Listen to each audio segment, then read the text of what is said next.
umum-umum maka saya tidak bisa berubah lagi. Walaupun keluarga banyak yang menentang, bahkan malam hari ini banyak telepon untuk saya tidak hadir di sini. Ada yang telepon dari Balikpapan, dari keluarga untuk tidak hadir. Tapi saya bilang tidak. Kehelai mulai dua, kita harus berangkat.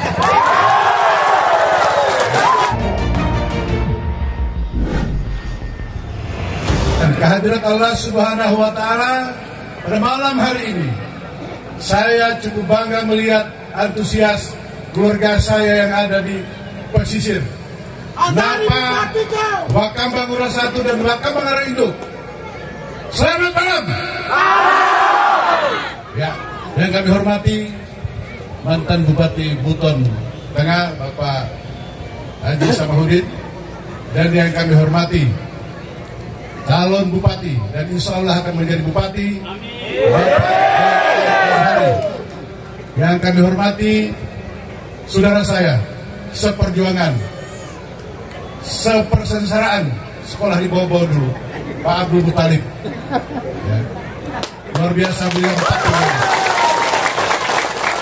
dan tokoh-tokoh yang lain, Bu Sadia juga seperjuangan, Pak Ustadz dan lain sebagainya, malam hari ini ikut hadir untuk meramaikan acara temu tatap muka dengan calon bupati kita, yaitu Pak Dr. Azhari. Rumpun Masyarakat menanyakan, kenapa saya harus mendukung Pak Azhari? Saya hanya sebentar minta waktu ingin menyampaikan kenapa saya harus mendukung Pak Azhari. Pak Azhari ini baru saya ketemu 2 kali. Pada saat beliau di Jakarta menemui saya, dan kemarin pada saat acara di rumah saya.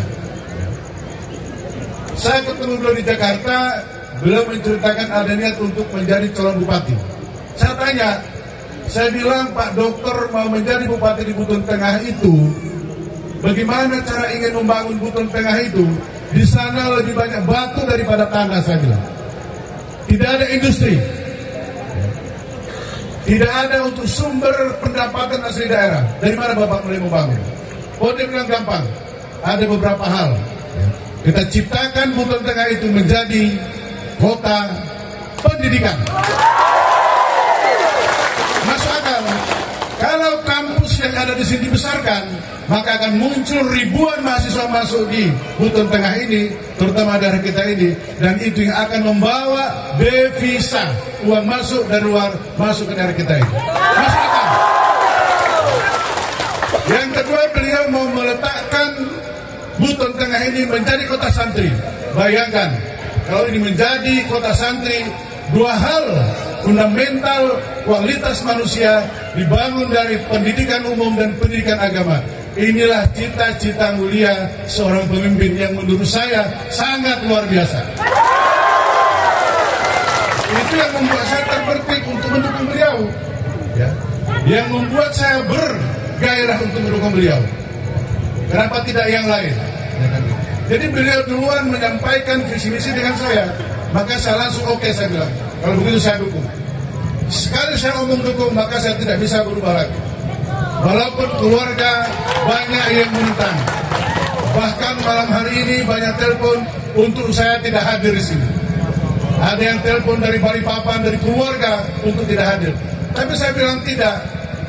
Kehelai mulai dua, kita harus berangkat. Nah, hal lain yang saya mendukung Pak Azhari, ya, beliau ini orang yang terdidik, lulusan UGM, ya, Universitas Gajah Mada. S2, S3 beliau, ya, ilmu pemerintahan di UGM. Dan yang paling menurut saya harus dukung beliau, beliau lulusan Sekolah Tinggi Ilmu Pemerintahan Dalam Negeri. Berarti beliau memiliki basic ilmu ketata kerajaan yang menjadi fundamental untuk menjadi seorang pemimpin menata daerah. Jadi nanti tidak main hafal, tidak main ngarang-ngarang, dan mungkin beliau tipikalnya, beliau tidak akan mendengar bisikan-bisikan orang yang berkepentingan dengan jabatan, berkepentingan dengan proyek dan sebagainya.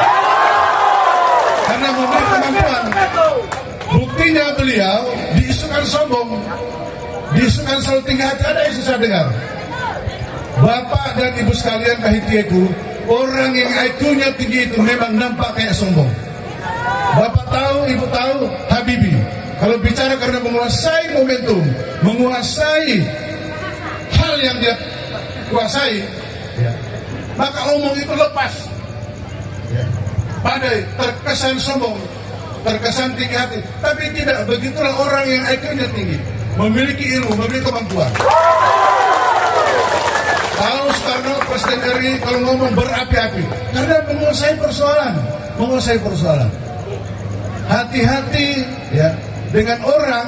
Saya tidak menuduh siapa-siapa, tapi banyak orang karena tidak memiliki kapasitas berpikir, tidak memiliki basic ilmu, pura-pura santun. Tapi hati-hati. Karena tidak punya kemampuan, lalu yang diandalkan santun, tapi tidak punya apa-apa. Ini kita mau percaya menjadi anak kota berbahaya. Saya tidak tendensi kepada siapapun, tapi saya ingatkan, karena saya juga memimpin orang, karyawan saya ada 3.500, tahu karakter orang masing-masing. Maka saya melihat Pak Zahri ini orangnya lugas, bicara, terkesan sombong, terkesan tinggi hati, tapi tidak Pak, memang begitulah orang pintar, begitulah orang memiliki ilmu, tidak berpura-pura bahasanya. Jadi saya berharap kepada Bahitya Gunaya Bibingkota ini, Napa, Batam Bangura 1 dan Induk, jangan coba-coba terkesima dengan tunduk-tunduk yang kadang-kadang menendang dari belakang. Ini berbahaya. Siapapun ya, siapapun. Sekali lagi saya ingatkan kepada keluarga kita yang ada di pesisir, Napa, Batam Bangura 1 dan Induk. Saya kira Pak Mukhtar kita tidak bisa lakukan lagi. Saya sebenarnya sudah mau berangkat besok subuh jam 4. Malam ini persiapan untuk berangkat, tapi Pak Mukhtar tahan, jangan dulu. Pak Ramli lanjutkan dulu, karena tadi malam itu kita main di Gumarano. Dari Gumarano itulah langsung ribut seluruh rumpun kita. Menanyakan saya kok kenapa tampil, kenapa. Lalu saya bilang tidak bisa, kita kalau omong mendukung itu tetap sampai di bawah harus dukung. Saya juga berterima kasih kepada Pak Samahuddin yang telah membangun dasar pembangunan yang ada di Buton Tengah ini. Saya belum pernah melihat ya, jalan sebaik sebelum beliau, sebaik yang ada sekarang jalan ini. Jadi terima kasih kita kepada Pak Samahuddin yang telah meletakkan dasar-dasar pembangunan, sebentar akan dilanjutkan oleh Pak Zahri. Saya tadi malam dan hari ini bercerita beliau akan membangun Buton Tengah ini, termasuk pariwisata yang ada di pinggir laut. Jadi rencana beliau itu pantai yang ada di Mutiara, pantai Mutiara itu akan dibangun. Saya bilang panggil ahlinya dari Bali, dari Denpasar. Saya akan kenalkan nanti. Jangan kita kelola sendiri, karena kita bukan ahlinya kelola pariwisata. Jangan kita kelola sendiri. Kita undang ahlinya akan mengelola itu, akan menjadi connecting pariwisata dari Bali, Buteng dan internasional lainnya. Itu baru jadi.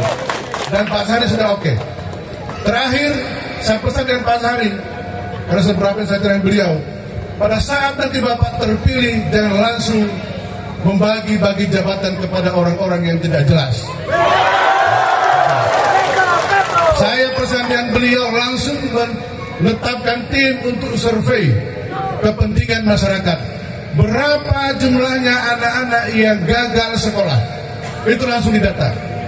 Berapa jumlah anak-anak yang stunting? Berapa anak-anak yang gagal kuliah? Bapak data, kemudian bentuk pendanaan seperti apa untuk membantu mereka-mereka yang tidak bisa lanjut sekolah. Karena banyak hari ini anak-anak kita tidak lanjut sekolah karena kemampuan ekonomi.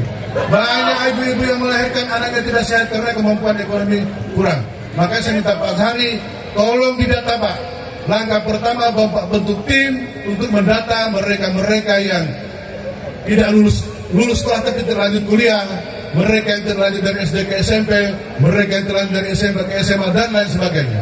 Itu didata lalu kemudian dibentuk tim bagaimana ini bisa terbangun kualitas pendidikan di kota kita yang ada di Buteng, seluruh Buteng ini.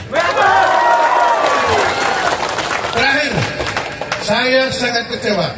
Ada orang-orang yang ngomong sekarang tidak perlu lagi kuliah, tidak perlu lagi sekolah, karena sekolah itu tidak terlalu penting. Yang penting pengalaman. Maaf, hati saya menangis karena saya dengan Pak Muttalib di sekolah kadang tidak makan 3 hari 3 malam untuk mengejar pendidikan tingkat SMP dan SMA. Hari ini saya dengar, saya kecewa sekali bahwa ijazah tidak penting. Penting ijazah itu. Jangan kita lecehkan anak-anak yang kuliah di luar daerah ini. Karena sekolah tidak penting, pengalaman lebih penting. Tidak ada itu. Anak-anak harus sekolah, SD, SMP, SMA, dan kuliah.